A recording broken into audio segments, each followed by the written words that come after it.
All right, guys. Hello, hello. Thanks for stopping by. This video is for those who are wondering if they should take time to be creative during their day, if they should just wait till all their work is done and then be creative.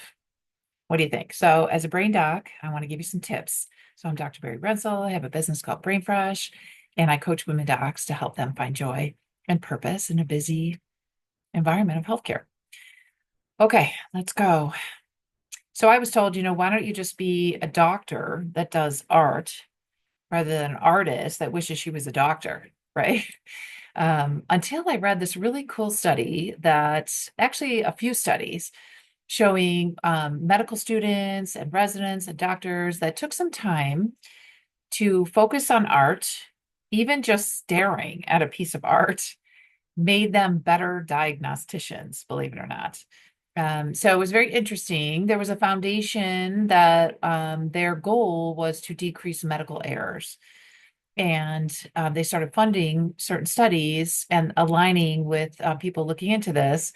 And there were also doctors who are also artists. And I want to say one of the studies was done at Yale, one of them was done at Wash U, and they were introducing art to medical students.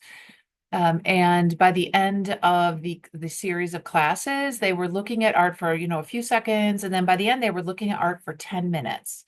Just looking, what did they see? They're just staring at the same piece for 10 minutes. Who's going to try that? Put it in the chat. Would you ever look at a piece of art for 10 minutes? Amazing. And when they did, and it then had diagnostic assessments, they were better diagnosticians when they took time to just look at art, just time to focus. What did they see? Just 10 minutes. When's the last time you took 10 minutes? Yeah, I don't know. I'll try. I'll let you know how it goes. Okay, so creativity. Why does it help a busy day? Well, the amazing thing is when we're creative, when we're looking to solve problems, we're creating something that isn't there. It doesn't mean it's with a pen or a pencil. It's just you're thinking about a solution. You're being creative. So you're creating something that isn't here. So it doesn't have to be art class. It could be in healthcare, but you're building something, you're looking at something in a new way. What does that do to us? Well, the good news is it's very energizing usually to try to think of solutions. So that's the good news. So we don't have to just go with the same solutions. And if you have art in your hospital, you can just pause for a minute and just look at that art for a little bit because it seems to make a difference. And also then the time you take to maybe write a grant, think about clinical trial if you're designing something like that, and or you're starting a business. So a lot of women doctors are starting businesses. I was on YouTube today to look up women. No, I was looking up doctors starting businesses, and I got 15 videos with male doctors, no women doctors. And I know women doctors are starting businesses because I've met a lot of them and they're amazing. And so I don't see the representation. I don't know if it's that they're not there on YouTube or they're just like YouTube isn't showing people, the women doctors that have amazing businesses. So I know women docs are creative, as are all kind of docs, because they're creating these solutions through business. Now, I know in healthcare, when we are raised through healthcare, we learn business is bad, healthcare is good. Medicine is good, physicians are good because we care about the patients, and business people are bad. Well, as we get into adulthood, we realize there's everything is not black and white, right? And so we know that healthcare is a business, and we're not always part of it every day, the business side of it. But when a person is starting a business, they're using a business to provide value to someone. Okay. So I hope that I'm providing value to you so you could figure out how to get through a busy workday by adding a little creativity to your day and just honoring the creative moments throughout your day that you're taking a moment to try to solve a problem. That might be with a patient and their family, that might be in a grant you're writing, that might be with your team, that might be with your hospital team, your residents and fellows and students.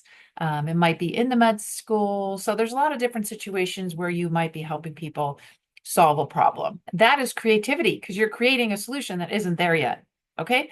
So a lot of people have bias for creativity that it's only when you're with a crayon, maybe drawing a picture. But being creative is creating a solution to a current problem. And that's valuable for people, right? So that I love when somebody helps me solve a problem that I haven't been able to solve. I had to take my son's phone in today, it wasn't charging. The gentleman did an amazing job. He knew how to open the phone, take the battery out. Like he was like a little surgeon with the phone. He did a great job and it works now. And he fixed my phone.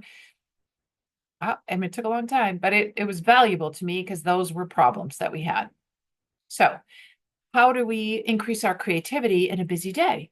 So sometimes they're big ideas, like I really want to, change the status quo in healthcare. Sometimes they are small ideas by just looking at data, maybe with a new perspective. Maybe you want to move it forward to a next level. Like I also coach women docs who have built a business, started a business, and they want to get it to the next level. So we have a one-time consult, and I just give them tips on how to get their business to the next level, which is really fun. And then you also recharge. You have to honor the fact that the brain is an organ and it can't work nonstop. Speaking of phones, you have to charge your phone and you have to recharge your brain. So if you want your brain to come up with a lot of great ideas, you have to make sure it's like a puppy. You have to rest it, you have to walk it, you have to feed it, you have to hydrate it, and then you have to let it interact with other humans because we get recharged by other fortifying humans. So when a person means something to us and we enjoy talking with them, that also fills up our energy level. Okay. Obviously, tough emotional situations can happen in healthcare. And those are not necessarily usually renewing conversations. Those don't give us more energy when we're talking about highly emotional topics with patients or colleagues. But on the flip side of that, if you have a friend or a colleague that you're having a conversation with, even if you're just joking around, that is renewing. So interacting with others also can increase our positive emotions, so make us more creative. Okay, so it is important to have those conversations. I used to think like I'm not going to get any water down in our break room all day when my kids were real little, and I was in like I had to get them there after school or whatever I had to do. There was a million things to do after work. So I didn't want to talk to anybody. I just want to get my work done. But it turns out with what I know now, it actually is important to take a pause and chat with people a little bit because it builds up, get recharged. It's like charging my phone, right? And also when we feel like we belong, that's meeting our human need of security. We need to feel like we belong on our team, where we work, in the profession. We need to feel like we belong there. And that is what we hear a lot of times, psychological safety, but it's also physical safety. We have to feel like we're safe in our work environment, right?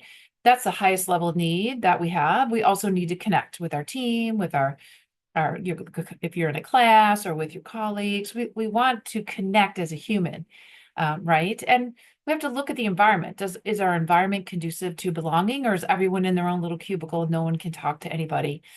And so we want to make sure we feel valued, that we actually do belong on the team. So if you're a team lead, just reminding people on your team what good they did, why they're on the team, what the mission of the team is, that can also rejuvenate people and get them a little energized, ready to go. Okay, so that is a fundamental need that we all have. We cannot skip over that as a leader. Even if you just, you say, oh, I'm not a leader, but I work with residents and students, like you are a leader. You work with nurses, advanced practice, physician assistants, you're a leader, right? You work with patients, families, you're a leader. And so you have to make sure you're reinforcing that need that you belong and you're safe in this environment. And also to give your own brain what it needs. Think of it more like a garden than a brick, right? It needs nutrients, water, rest, movement, connection with other humans, right? If we don't feel safe, we're not in a creative level. So that could be psychologically safe and physically safe, right? So our brain needs both. So that is self-preservation. The brain's number one role is to make sure we're safe in a physical and psychological sense. And so we need to make sure that that's happening for ourselves and for those, especially if you're a team lead. Okay, so I just had the opportunity to hear Julie Silver speak, and she's now at Wake Forest. So she's an amazing speaker, researcher. Julie Silver, I would look her up. She's got amazing resources out there. But she talked a lot about the need for belonging in medicine, that we actually have to say to people, like, you belong on this team. You're on this team because you do this and that. These are your skills. These are your strengths. And we have to say it out loud so people feel it, because there's a lot of attrition because people feel like they don't belong because no one's saying that. And so I guess it's very important to physically say those words to your teammate. That's what Julie Silver suggests. And then there's some interesting research by Dr. Lucchini on the journal Cerebral Cortex, looking at creativity and the neuroscience of creativity. And when we connect with other people, it builds connections in what's called our default mode network and our executive control network. That is like our creative cognition, if you want to say gear, like how those connect. And then, so that is what we call neurofeedback. And so they looked at that, how those how creativity and research and creative cognitive solutions can help to bind those two. So we want our brain to be at its fullest function, right? And so we want to make sure we take time for creativity, acknowledge when you're solving solutions, you're being creative, right? And we cannot be creative as humans if we don't feel safe and we're not taken care of. So we need to make sure we're like what you would do with a puppy or a baby. You make sure it's watered, it's rested, it's fed, it's cared for, it's safe, right? So make sure all of those things are happening for you and your amazing brain so you can be creative at work and solve problems. You know, the world right now is challenged in many different situations, and we need you working fully in your gifts. Okay, you got this. Reach out with any questions and click the link below and subscribe and like, and then you'll get notification the next video is out. You got this. And let me know your business that you're building. I would just love, love, love to hear more about it. Okay, you got this.